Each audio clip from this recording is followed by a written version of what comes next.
सामने गो सामने गो सामने गो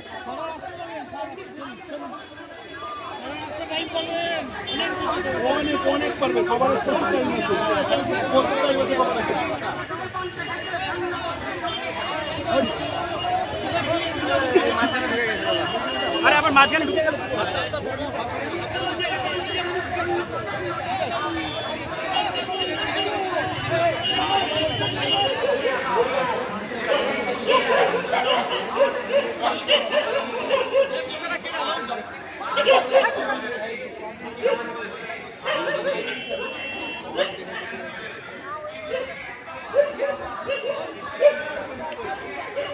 আর ভাইজানের হাতে যে পোস্টারটা আছে দফা 1 দাবি 1 50,000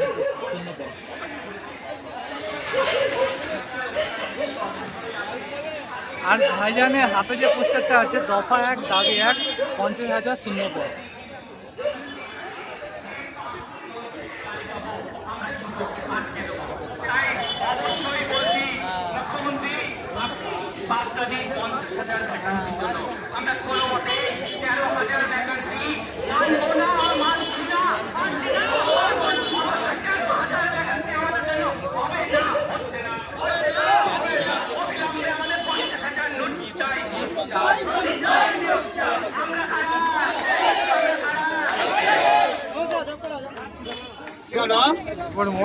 যেহেতু এই মঞ্চ আমার হাতে মাইক তুলে দিয়েছে, আমি গুটিকে কথা বলবো।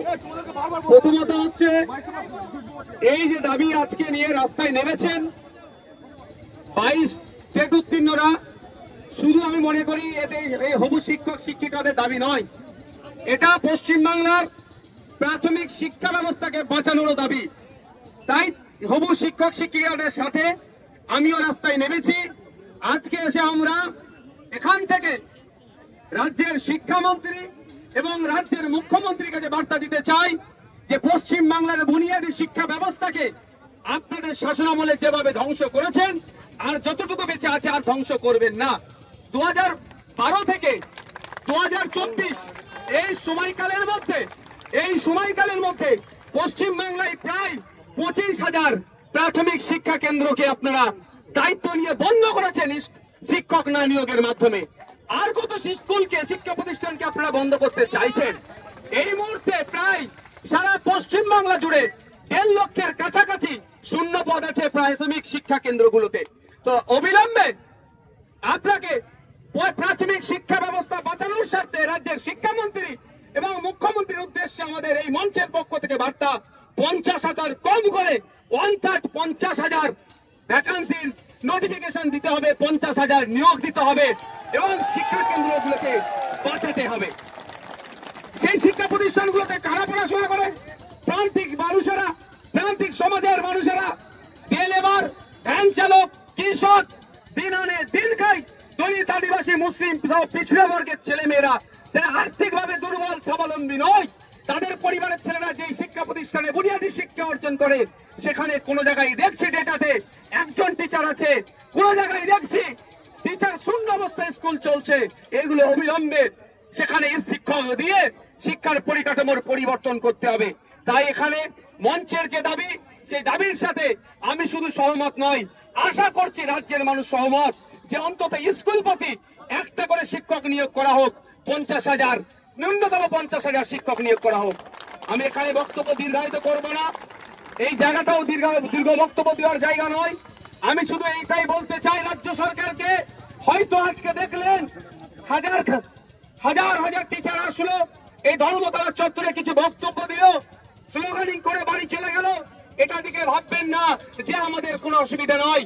আগামী দিনে এই টিচাররা আসবে প্রয়োজনে, যদি আপনি তাৎক্ষণিক ভ্যাকান্সি ঘোষণা না করেন, টিচারের পরিবার আসবে, সিভিল সোসাইটি উঠে আসবে এবং রাজনৈতিক মতাদর্শের ঊর্ধ্বে গিয়ে সমস্ত শ্রেণীর মানুষ রাস্তায় নামবে। তখন কিন্তু এখানে যে সংখ্যক টিচাররা দেখছেন এইটাই আর সীমাবদ্ধ থাকবে না, সেখানে কিন্তু বৃহত্তর আকারে মানুষ দলে দলে এই মিছিলে পা দেবে। তাই আমি অনুরোধ করব যে আমরা আজকে এসেছি, আজকে এখান থেকে আমাদের প্রতিবাদ মিছিল, আমাদের 50,000 ভ্যাকান্সির ডিক্লেয়ারের যে মিছিল, হয়তো আমরা যত সময়ে নিয়ম মাফিক যে আমরা কমিটমেন্ট করেছি সে শেষ করব। তবে আগামী দিন যদি আসতে হয়, আমি নওশাদ সিদ্দিকী বলছি, আমাদের এই মঞ্চের দাদারা, হবু শিক্ষক শিক্ষিকারা, দিদিরা গণতান্ত্রিক প্রক্রিয়ায় যে আন্দোলন করবে, সেই আন্দোলনে আমি শুধু নয়, বাংলার মানুষকে ঐক্যবদ্ধ হয়ে আমি আবেদন করব এবং হবে। তখন কিন্তু আমি নিশ্চিতভাবে জামা কাপড় সাথে নিয়ে এসে আন্দোলন করব। আপনারা আন্দোলন করবেন তো নাকি? করবেন তো নাকি? তখন জামা কাপড় নিয়ে আসবো কলকাতার রাজপথে, অর্থাৎ যতক্ষণ না পর্যন্ত ডিক্লেয়ার হচ্ছে, দাবি মানছে, আমরা রাজপথ তখন ছাড়বো না। আর আপনারা এটা বলে যায়, আমরা এটা অত্যন্ত আমি সহানুভূতির সাথে বলছি, ভালোবেসে বলছি। আমি আবারও রিপিট করছি, পশ্চিম বাংলার শিক্ষা ব্যবস্থাটা, বুনিয়াদী শিক্ষা ব্যবস্থাকে ধ্বংস করবেন না অবিলম্বে। যেমন একদিকে 50,000 পরিবার বাঁচবে, 50,000 শিক্ষক নিয়োগ হলে, অপরদিকে এই 50,000 শিক্ষকের জন্য আরো 1 লক্ষ পরিবার আর্থিকভাবে তারা স্বাবলম্বী হবে। তাহলে 1.5 লক্ষ পরিবার বাঁচবে। 1.5 লক্ষ পরিবার মানে প্রায় 5 থেকে 7 লাখ মানুষ উপকৃত হবে। একদিকে যেমন, উল্টো দিকে সাথে সাথে যেখানে আমরা প্রান্তিক সমাজ থেকে উঠে আসছি, আমাদের সেই সংখ্যালঘু অধ্যুষিত ব্লক হতে পারে, দলিত অধ্যুষিত ব্লক হতে পারে, আদিবাসী অধ্যুষিত ব্লক হতে পারে, ঝাড়গ্রাম হতে পারে, সুন্দরবনের প্রত্যন্ত গ্রাম হতে পারে, বা ডুয়ার্সের যে কোনো ব্লক হতে পারে, সেখানকার বুনিয়াদী শিক্ষাটা আমরা বাঁচাতে পারবো। তাই রাজ্য সরকারের কাছে অনুরোধ করব, এখানে যারা এসবি আছেন, এখানে আইবি ডিপার্টমেন্ট আছেন, তাদের মাধ্যমে রাজ্য সরকারের কাছে আমি বার্তা দিতে চাই, অবিলম্বে 50,000 শূন্য পদের নিয়োগ হবে তার নোটিফিকেশন জারি করুন। অন্যথায় গৌতম বাবুর ওই ফাঁকা আওয়াজের জবাব কিন্তু গৌতম বাবুকেও দিতে হবে। আমি গিয়েছিলাম, সেই দিন অফিসে ছিলেন না, আপনাদের বলে যাচ্ছি না বলে এবার আমি পৌঁছে যাব অফিসে।